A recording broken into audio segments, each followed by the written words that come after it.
ৰাইজৰ জীৱনৰ সম্পত্তি নিৰাপত্তা নিশ্চিত কৰক। ইনকলাব জিন্দাবাদ, ইনকলাব জিন্দাবাদ। নাই নিশ্চয় আপোনালোকে জানে যে এইখন চৰকাৰে যে স্মাৰ্ট চিটিৰ কথা কৈছে, স্মাৰ্ট দেশৰ কথা কৈছে বা এনেধৰণে মানে বিভিন্ন শ্লোগান তেওঁবিলাকৰ আছে, কিন্তু আপোনালোকে দেখিবলৈ পাইছে যে এইখন এইটো এটা বিভাগ, কিন্তু এই বিভাগখনে যে আজি মানে হাতী খেদাত বা মানে মানুহৰ সুৰক্ষাৰ ক্ষেত্ৰতো মানে যে বিফল হৈছে আপোনালোকে দেখিবলৈ পাইছে। আৰু এইবোৰ বিষয়ে ক'ব নাযাওঁ, কাৰণ মানে বন্য হস্তি এটা যে অৱস্থা একেবাৰে বেয়া। আজি তিনি-চাৰি দিন হ'ল তাৰ চিকিৎসা হোৱা নাই, আৰু যদি চিকিৎসা নকৰে তেতিয়া মানে এই হাতীটো যে মৃত্যুত পৰিব, এইবোৰ তাহাঁতৰ মাথাতে নাই। তাহাঁতৰ মাল নথকা এটা বিভাগ হয় এইটো। কাৰণ তেওঁবিলাকৰ যিসকল বিষয়ববীয়া আছে, যিসকল মানে যে মন্ত্ৰী আছে, আৰু এই মন্ত্ৰীসকলৰো কাম নাই, কাৰণ তেওঁবিলাকে ইয়াত আহি থাকি মানে কমেও উপস্থিতটো হ'ব লাগিছিলে। কাৰণ ইমান দিন পাছত সংবাদ মাধ্যমত গোটেই বস্তুটো দেখুওৱাৰ পাছতো কিন্তু যে আজি পৰ্যন্ত কোনো এজন মানে ওপৰৰ পৰা বিষয়ববীয়া অহা নাই। তো এনে এটা বিভাগ আপোনালোকে স্মাৰ্ট চিটিৰ কথা নক'ব। এই মানুহবিলাক ঘৰলৈ যাওক, 4-5 বাৰ মানে ঘৰ ভাঙিছে, তেওঁবিলাকে ঘৰত নহয় মানে আপোনালোকে খুটা লগাই মানে আপোনাৰ বেৰটো চপাইহে আছে, এনে এক পৰিৱেশত আছে। তো আপোনালোকে স্মাৰ্ট চিটিৰ কথা ক'লে নহ'ব নহয়।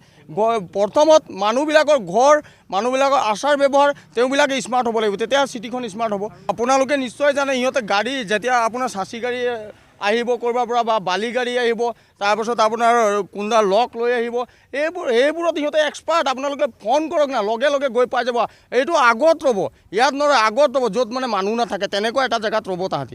কিন্তু হাতীৰ ক্ষেত্ৰত বা তেওঁবিলাকক যিভাৱে তেওঁবিলাকক দৰমহা দি ৰখা হৈছে, এইবোৰ ক্ষেত্ৰত তাহাঁতে মানে পুলিচৰ নিচিনা হৈ গ'ল। পুলিচে যেনেকুৱা যে জুৱা খেল হ'লে যে 1 ঘণ্টামান পাছত আহি পায়, আৰু যে মানে ৰিপৰ্টাৰে যেনেকুৱা আগত পায় যে, ঠিক তেনেকুৱাহে এক পৰিৱেশ মানে হৈ গ'ল। মই বিশেষকৈ এইটো কাৰণে আহ্বান জনাব বিচাৰিছোঁ, যদি আপোনালোকৰ সদ ইচ্ছা আছে কাম কৰক ৰাইজৰ কাৰণে, নহ'লে এনে এটা বিভাগ আমি খেতি কৰিম হাতী চৰাবৰ কাৰণে। আপোনালোকৰ চাকৰি মানে আপোনালোকৰ যিটো চাকৰি আছে এইবিলাক আপোনালোকে বাদ দিয়ক, আমি নিজেই খেতি কৰি দিম হাতী চৰাবৰ কাৰণে। কাৰণ আপোনালোকেতো এনেও গৈ পহৰাহে দি থাকে, বেলেগ একো নকৰে। চৰাই থাকে, বেলেগ একো নকৰে। তো খেদিবও নোৱাৰে, একো কৰিব নোৱাৰে। তো এনে এটা বিভাগ থকাতকৈ নথকাই ভাল আছে।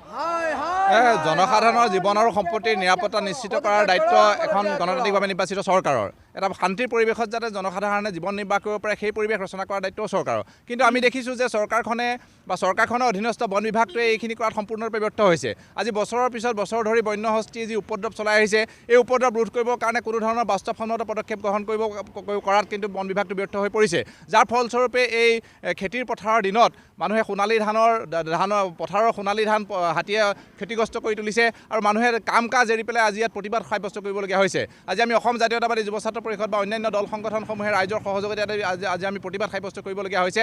আমাৰ স্পষ্ট কথা যে ইমান এটা বিয়াগুম বন বিভাগ থকাৰ পিছতো, বন বিভাগটোৰ ইমান বিয়াগুম বিষয়া, তেওঁলোকৰ বিশেষজ্ঞ, চিকিৎসক এইবিলাক থকাৰ পাছতো কিয় আজিৰ তাৰিখলৈকে এই সমস্যাটো এটা সমাধান সূত্ৰ উলিয়াব পৰা নাই? প্ৰত্যেক বছৰে এই সমস্যাটোৱে গভীৰৰ পৰা গভীৰতৰ ৰূপলৈ ৰূপান্তৰিত হৈ গৈ আছে, কিন্তু ইয়াক সমাধান কৰিবৰ কাৰণে কোনো ধৰণৰ ব্যৱস্থা আমি গ্ৰহণ কৰা পৰিলক্ষিত হোৱা নাই। সমস্যা বাঢ়ি গৈছে, কিন্তু সমাধানৰ পথ আজিলৈকে ওলোৱা নাই। গতিকে এই কথাখিনিয়ে কি সূচাইছে? চৰকাৰৰ বা বিভাগৰ বন বিভাগৰ বিজ্ঞাপনৰ ক্ষেত্ৰত খৰচ কৰিবৰ কাৰণে কিন্তু বহুত পইচা আছে, তেওঁলোকে বহু পইচা বিজ্ঞাপনৰ নামত খৰচ কৰে। কিন্তু এই যিটো মৌলিক সমস্যা, এই সমস্যাটো সমাধান কৰিবৰ কাৰণে তেওঁলোকৰ ওচৰত ধনৰ অভাৱ নে সদিচ্ছাৰ অভাৱ, এই কথাটো আচলতে ডাঙৰ প্ৰশ্ন।